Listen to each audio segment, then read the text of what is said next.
Yoga Decoded overview today, finally on the roll. So just giving a little bit of background, and actually I might move myself completely out of the picture, just to give yourself a little bit of background for what yoga is, and then moving on to presenting the 8 limbs of yoga. So most of you probably have come across yoga because you've been to a yoga studio, you would have attended a class, and then you might have heard snippets here and there of like yoga wisdom, some concepts, some of philosophy, because yoga is a spiritual and a philosophical system. But at the end of the day, you might not really get a chance to explore more in depth what the spiritual system is. So just to give a background to yoga again, yoga is about 5,000 years old. So we estimate that yoga through numerous texts and manuscripts came about around 3000 BC. So there's a doubt in terms of dating yoga exactly, but what everyone agrees on, like scholars agree on, is that India is definitely the cradle of yoga, and that yoga is a philosophical system as well as a spiritual system that is rooted in Hinduism.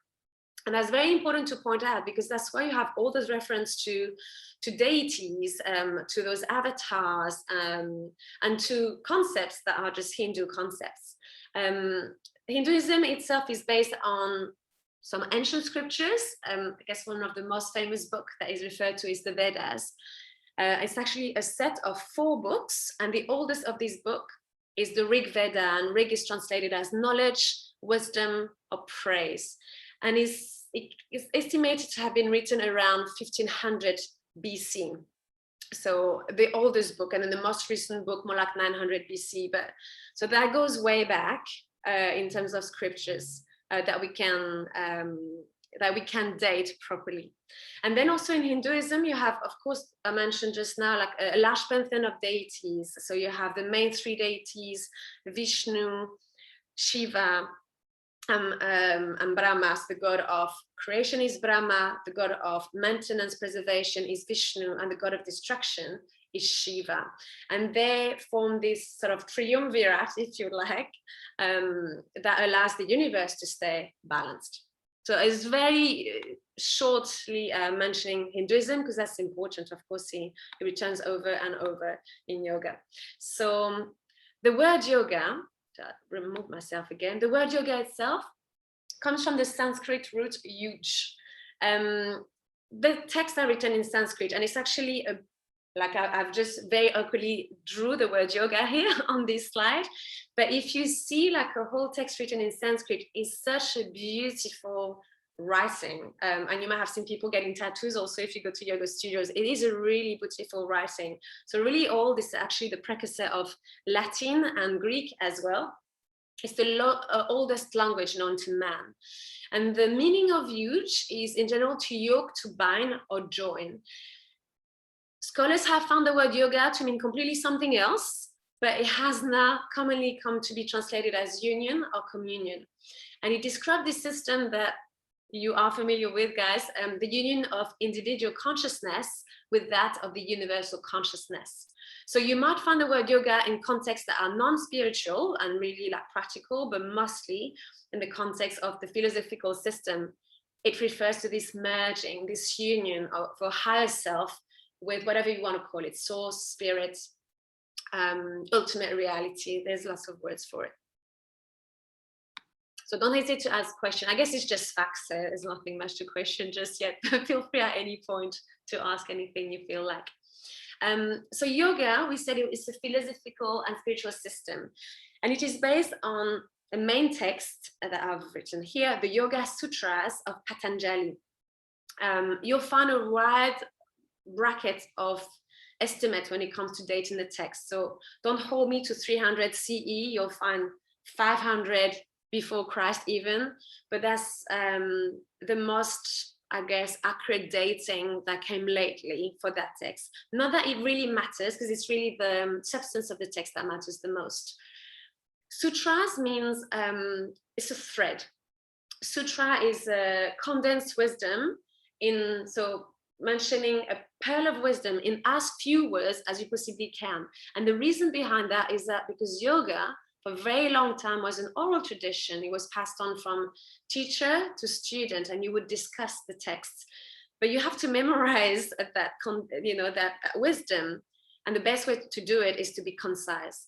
So that's why you find in the text like these short, concise sentences. So there's 195 or 96 according to what translation you read. 195 and 196 aphorisms or threads of sutras, and then and that's why they're so concise, because of this need to be able to retain a lot of information, to memorize a lot of information, but having almost something to latch on to trigger that memory, to jolt your memory. So yoga, anyway, in this text is described as a system to calm the mind, because the mind causes havoc if it's left unruled, if it's not disciplined. And the mind itself can be led astray by our senses. So it's trying to tame those wild horses that the senses are, to try and calm the mind. And then when the mind is calm is when you're able to drop within and access your inner wisdom, which is really what I'm interested in about when I introduce you to these concepts. The system of the spiritual system and philosophical system rests on what is referred to in the Yoga Sutras as the 8 limbs of yoga. And the Sanskrit word used to describe that system is Ashtanga, which again, in the context of the Yoga Sutras of Patanjali, is an 8-fold path that is basically a set of prescriptions for a morally disciplined and purposeful life. You probably know the word Ashtanga to mean a certain form of yoga, a certain style and tradition of yoga. And it is why it's called that way, is because Patanjali Joyce thought that was the yoga that was sort of intended, if I can say, in the Yoga Sutras of Patanjali, even though there is not a single description of physical poses in that text. It just says that your seat should be easeful and steady. So, it doesn't matter. But anyway, Ashtanga can mean also the form of Ashtanga, the primary series, secondary series, and you have 6 in total, really advanced, really strenuous, really, bendy style and strong style of yoga, which is amazing. So what are these 8 limbs of yoga, and how can they serve you and us in general, more importantly? Well, because it's a very systemized procedure. It's like, okay, how can I create more harmony? How can I create more happiness into my life? And then you're given a structure, you're given a roadmap, really, to go back to your soul and to reclaim what is your birthright, which is namely happiness. So the first limb of yoga you come across is or are the yamas. So you find either the more neutral form yama or yamas if you anglicize it, because there's 5 of them. So the very meaning of the word yama is restraint or control. So it's really about how we interact with our external world. It is the universal, and the word universal is very important because it goes beyond creed. It goes beyond what religion, what community you belong to. It's really universal, ethical and moral commandments for right living. So there's the idea of restraint, the idea that there's an element of discipline that's required, and towards what? Towards non-violence. So I haven't put the Sanskrit word there, I've just kept it all in English, but ahimsa for those of you interested in the Sanskrit word. And non-violence can seem, I would say, very immediate at first. You think, of course, I don't cause harm. Well, you not go around attacking people, but how do we cause harm? We definitely cause harm into our environment. Personally, I eat meat, so even if I don't kill the animal myself, then I still cause harm by eating meat. I try to eat organic to kind of find the silver lining, but still, this is a form of violence. Then you have a form of violence that is more verbal. It can hurt people so badly through your words, through your attitudes, and it follows people through life sometimes, that words that you would have told them that are really cutting. So very important to restrain from doing harm. And beyond restraint of doing harm is actually embracing love. So making love one of our, I would say, our motto, like non-violence and truthfulness. If you really apply yourself to follow these 2 concepts, apply them into your life, you will go deep into your spiritual practice For sure. So truthfulness is also a very difficult concept to stick to. Even when we try, we might find ourselves slipping into untruthfulness. But then at least, I guess for most of us, we try at least not to go around and bad mouthing about people. We try to align ourselves, align our higher self with a way of living. So that translate that truthfulness in your actions, in your words. And then you have non-stealing, which is the third yamas. Non-stealing is also, immediately you might think, well, I don't steal. Well, personally, I know I was stealing when I was doing illegal download, for instance. Or you can steal someone's time, you can steal someone's energy, you can actually steal from yourself as well if you deprive your body, if you deprive your mind and being exposed to such an environment that would do you good, that would enhance your ability to think and perceive more clearly.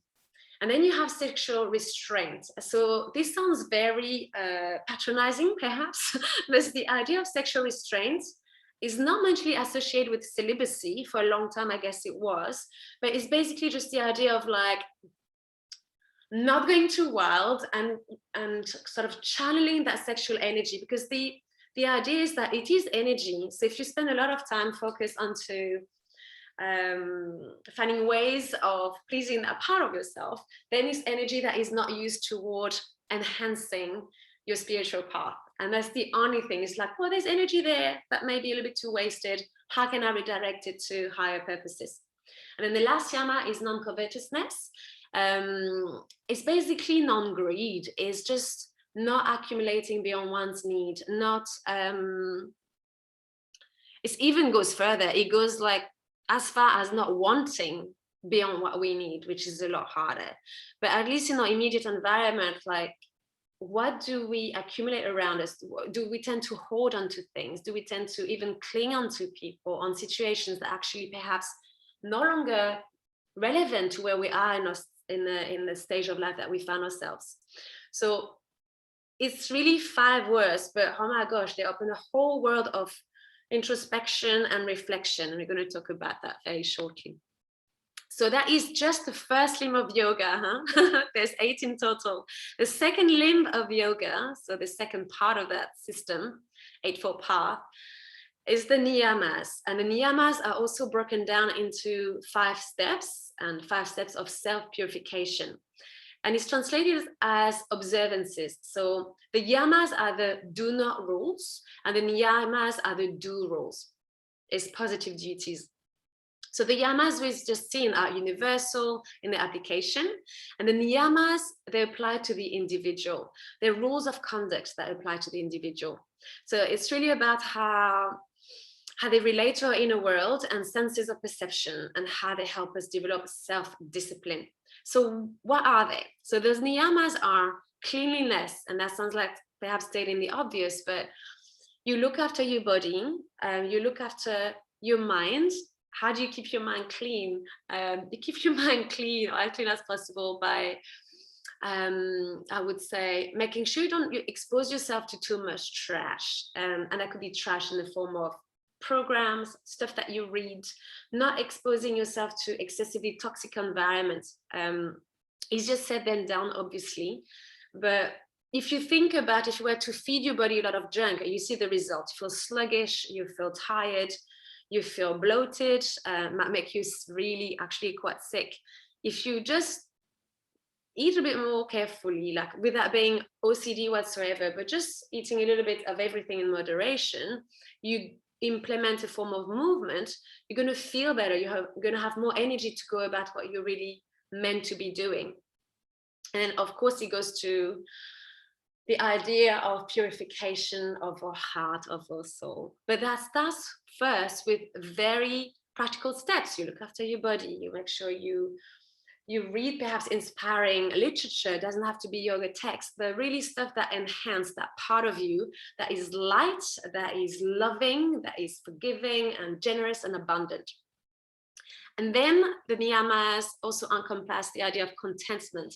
The word in Sanskrit is santosha. Apologize for my pronunciation. And then contentment seems like maybe a bit of an elusive state for some of us, but it's really something that we need to cultivate. It's that state of happiness and satisfaction. And it's like, you might think, oh yeah, you need to have X, Z, and Y to achieve that state of contentment. Of course, it's easier to feel content if you don't have to worry about having a roof over your head, about having food on your plate, for sure. But some people have that and beyond, and they're still not content. So it's really an acquired skill. It's something that you need to train yourself to be doing. And I'll hint a little bit more about that with practical sort of exercise. The third niyama is tapas. So tapas is translated as discipline, as austerity as well. And that makes it sound really not like fun at all. And actually, tapas is just a necessity. You can't go about anything in life if you do not make time to apply yourself, to have a sort of a system that works for you. It doesn't work for, maybe it won't work for anybody else, but you have this rhythm that works for you, that allow you to get stuff done, basically, to get up in the morning and go. And then you have self-study. And I found that little quote that I like: a constant process of evolution towards ourselves. So studying ourselves can take many, many forms. So one form I will mention later is journaling. It can take the form, sometimes you need a third party to help you see more clearly. So some people like to resort to seeing a counselor, but you might want to do that work on your mat. Lots of stuff come up when you do your physical practice. You see yourself getting either wrapped up in the pose, or identifying yourself with the pose, getting maybe angry or getting sad or getting despondent, getting disheartened. You see all of this. It's such an amazing reflection of where you find yourself. There are many other ways, but that's just an example. And then the last of those niyama is Ishvara, so Pranidhana, which is translated as surrendered to God or surrendered to the universe. So it's sometimes a concept we can feel a little bit uneasy to develop more at length in yoga classes, because we want to make sure that yoga feels really inclusive, and some people are really put off when you mention the word God. But you can't not mention the word God or the concept of deity, because, or the divine more than deity, the concept of the divine, because that's what yoga is about. And it's really about finding that divine within. So there's the belief that within each and every one of us, there's this higher being, and that can connect with a supreme being. But there's really this idea, like you work, you put all your effort, hopefully soul-led, into the accomplishment, a certain accomplishment, and then at the end of the day, you do your best and you surrender. It sort of takes on its own life. So there's the idea of like, do the best you can in every way you know how, but at the end of the day, at some point, there's going to need to be the act of surrender to something higher than yourself, surrendering control, which is something we've had to do a lot of over a year. Like, we've had to surrender a lot of what we know of the world as we know. Not an easy task, but you learn a lot about yourself in the process. Then the third limb of yoga you'll be very familiar with is the asanas. So it's the practice of poses, of moving your body according to either a specific system like Ashtanga, or a little bit more freely and creatively if you do Vinyasa. They help maintain strength and health in the body. And again, with that physical strength and health, is very difficult to move past that, past our physical form. So, I mean, some people are unwell and still manage to do the spiritual work. I'm not saying that it's not possible. I'm just saying it's probably a bit more difficult. There's really that triumvirate of mind, body, and spirit. And we're doing our best to achieve a balance there. It's Iyengar who referred to the yoga practice, the asana practice, as a way to sculpt the mind, to access the mind through the body. And it's a quote I really love because it really resonates with me. I came to yoga because I wanted to stretch a little bit. I didn't think that was going to be too hard, and oh my, I was up for a shock. But it's really through finding like a massive appreciation for my body and like seeing myself like in poses, like pushing or or just getting angry, or again wrapped up, or whatever that is, that I really learn about myself. And then you're able to drop in deeper within and again access that deeper inner wisdom, because we're all wise. It's just about accessing it. Fourth limb of yoga is pranayama. Pranayama is usually translated as breathing exercises when you're in class, and is correct as well. But prana itself refers to cosmic energy. It's the idea also, when you do the breathing exercise, of creating a container to take in more energy. So there's the idea of extension and expansion. So that's to break down the Sanskrit of prana and actually ayama. Yama is restraint, ayama is expansion. Prana is difficult to describe it, and here I found a beautiful quote by Iyengar again. The prana basically is everything. It's energy that permeates the entire universe, that is around us, that is within us. Iyengar described it beautifully. It's physical, mental, intellectual, sexual, spiritual, and cosmic energy. And he also refers to these physical energies, heat, light, gravity, as being prana. It's the hidden or potential energy in all beings. It is the prime mover of all activity. It is energy that creates, protects, and destroys. So if you think about it, this prana is everything. So to bring it in a more practical application, how to access that energy, well, one of the ways is to work with our breath. And again, like, there will be forms of just either making the breath more even, to create a more even state of mind. To invite a state of relaxation, you would generally deepen the exhalation over the inhalation. When you get more proficient, you can add like digital placements as well. You can, probably some of you know this, Nadi Sodhana, when you cleanse the energy channels, as is told, by blocking one nostril and the other, and you breathe through one nostril at a time. So there's lots of different techniques. Some of them get very complex, and you definitely need supervision to practice them safely. So I personally wouldn't be qualified to teach very complex pranayama exercises, but I do teach very simple, accessible breathing exercises. Fifth limb of yoga. You're still good, everyone? I hope your head is not going to explode. You will have the recording, so you can watch it a lot. And it's probably a concept that most of you would have come across at some point. So pratyahara. Pratyahara refers to withdrawal of the senses. And it's really the hinge between the first three limbs, the first four limbs, apologies, and then the three others that are to come. So it's really that transition between more of an external, I want to say, yoga practice to moving into a more internal yoga practice. This is your transition. This is pratyahara. We allow a lot of our energy to be dissipated and flow outward. Whether we want it or not, like, I guess the stimulations have been less lately, but if we normally go about our day, and often we're going to commute, and there are going to be lots of smells and advertising and noise that we don't choose to have in our environment, but they are there, and they trigger some kind of response within. So we might feel stressed, we might feel fearful, or on the contrary, you might feel very joyful and elated if you hear all of a sudden a song that you really like. But pratyahara is really an invitation to draw these all senses of perception inward. So the senses of perceptions are your five senses: taste, touch, sight, hearing, and smell.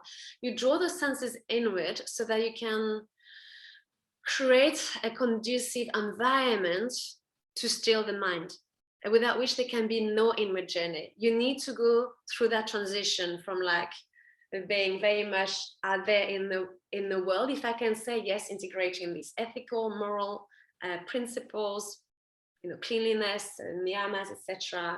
You do your physical practice as well to some extent, work with your breath, but then at some point, to dive within, you need to create that sense of stillness. So the first four limbs of yoga, they're literally a preparation to help you dive into that inner wisdom, because it's often when you find yourself in very relaxed states that you will get insights. It's like you stop wanting to achieve anything, you're allowing yourself to be.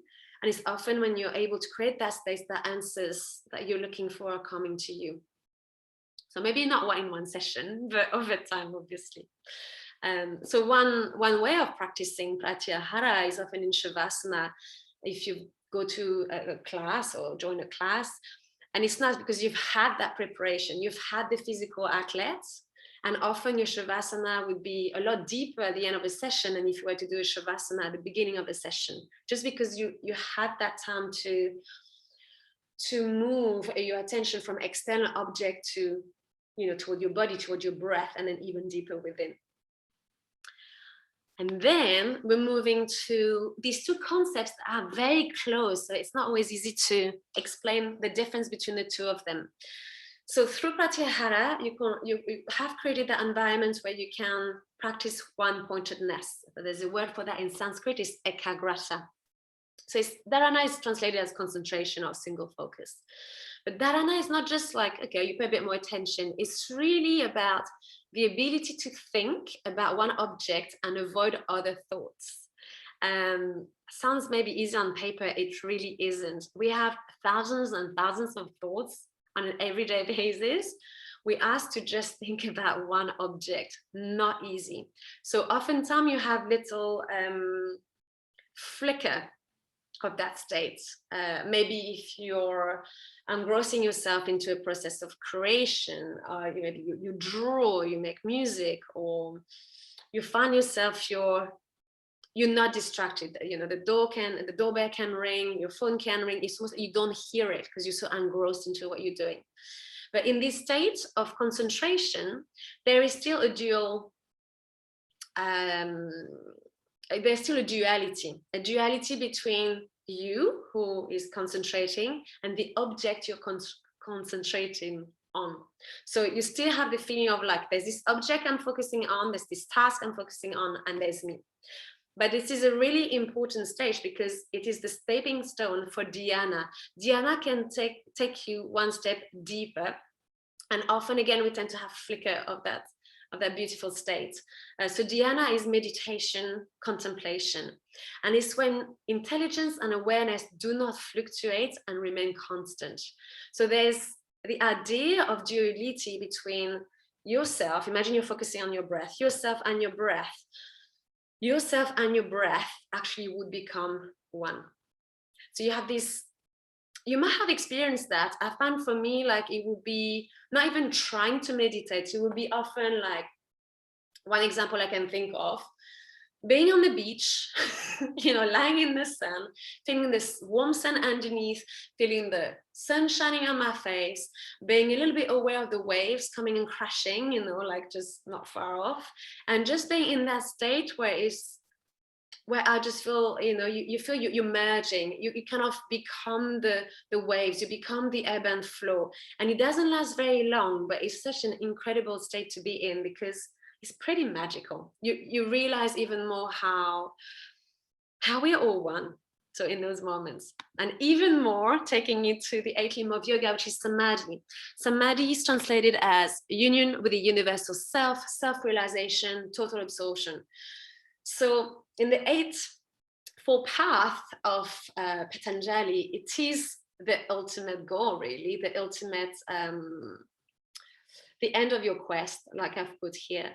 It's a state of union, but it's difficult to describe. I mean, personally, I guess I would have had perhaps little glimpses of samadhi. The closest example I can think of might be, I'm a mother of 2 children, and when my daughter came to the world, Nina,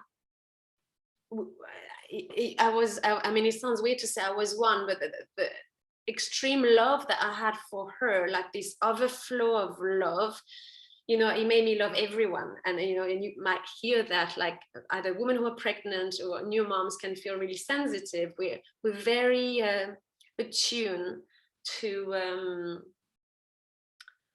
others. We become extremely empathic, which is both good and sometimes a little bit more too much to take in. But samadhi is even a higher state than this. I'm not saying I experienced samadhi. I have not. It's generally sense holy men, holy women, sages would have experienced this stage. And it's not really a stage, a state, I would say, you can stay in. It's like you would have experienced it and would change you forever.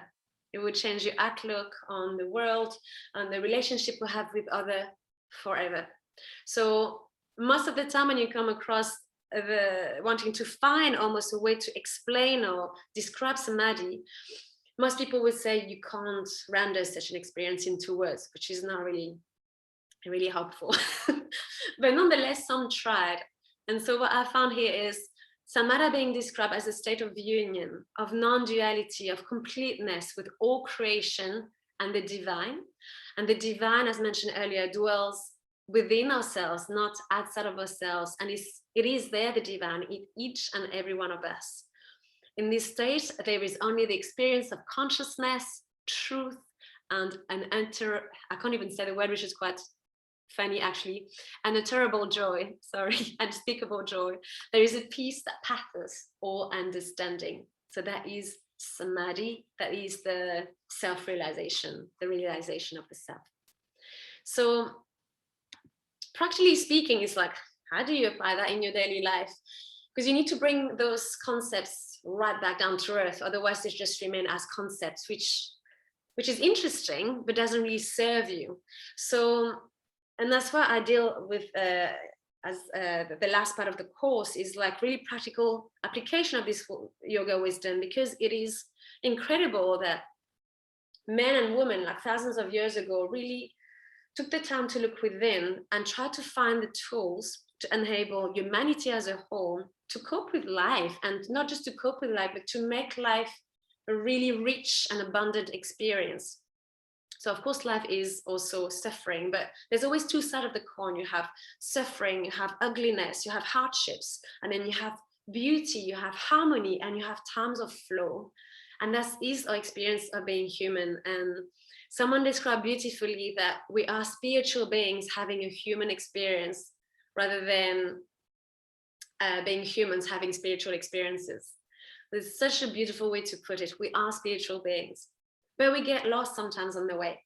So some of the yoga tools available to you, there are many, and some are really, it's really accessible, which I like. And they're always something, a kind of exercise or method to tap into that will fit you like a glove on the day, that would feel your mood, that would fit your energy.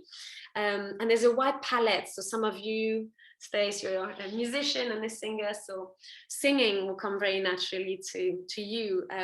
Some of you might be creative, and you might find that you find yourself in calm state or state of flow of a creation when you do, I don't know, paint, or when you go for a walk, etc. And that's quite easily available to us, luckily. So I'm just sharing 2 examples that I share in the course. And the first one here is Santosha. So we mentioned earlier that Santosha is an acquired skill. It's not something that you're born with. Some people are more jovial, I think, by nature than others. But at the end of the day, you choose. You choose every day to see the extraordinary in the ordinary. You find the opportunity every day to revel in the miracle of life. And those miracles can be smaller or bigger, but life as itself is a miracle, and it takes on so many forms. And we need to keep reminding ourselves that the extraordinary is there right on our doorstep. So I mentioned I'm a mother. It's sometimes annoying, but it's actually really pretty amazing to have children in a time where you find that life is a bit repetitive, because for them, life remains miraculous. You can go to the same park every day for 2 months. They're still going to find something to be excited about. It's like, wow, mom, look, there's a snail, there's a ladybird, there's whatever, mud, yeah, stick, awesome, big stick, even better. And it's really contagious. So it's yeah, very special, because children in general, when they're little, then things change, but little children, they are in this state of finding miracles in life.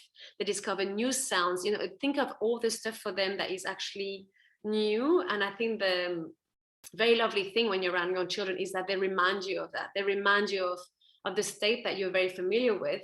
But as adults, we have to deal with layers of crap, of distractions, of responsibilities as well. And sometimes we make life into a very serious thing. And of course, we need that that aspect of ourselves that is responsible, but we also need to allow ourselves to be a bit silly and to connect with the inner child.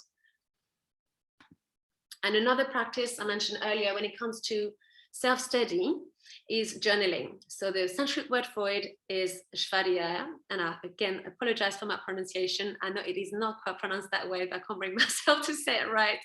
So study of the self is so important, because it's by looking within again, by looking at our behavioral patterns, looking at our reactions, looking at our emotions and the nature of our thoughts, that we're going to be able to untrigger some mechanism that we realize might be really unhealthy, if not unhealthy, maybe obsolete, irrelevant. We might realize that we have adopted a belief system that is actually doesn't work for us, that was never our own, that we are following some conditioning that is not our truth. So it's very important, because you recalibrate when you write. So, I mean, when I say write, you can journal and record yourself, but it's very interesting to see what you might write on a day and you revisit just even a few days later and you're like, oh, wow, you know, you have that insight because you have time that has elapsed. So interesting practice to do to get to know oneself better, as Socrates said, know thyself. Important, because the more you know yourself, the more you will know what works for you, what doesn't, and the more actually you will be able to enrich your relationships, because yourself and ourselves and others have so much in common. So what you see in yourself, you might see it also in others, and that might trigger in you a lot of empathy, perhaps a lot of love, a lot of affection or something. But I like to think that doing this work of self-study actually bring us closer together. And that's it of me jabbering. So I was trying to keep it within 40 minutes. That's about right. So again, that's just a few examples of how you could apply that yoga wisdom in your daily life. But the important thing is that it might be something else for you, but the important of these practices is that they help you stay connected with your soul, with your spirit. And they will assist in leading a happier and more fulfilled life, because after all, we don't want to just be on this earth waiting for the time to pass, right? We just want to make the most of it and feel that we have come here on this earth for a purpose and we are following our calling.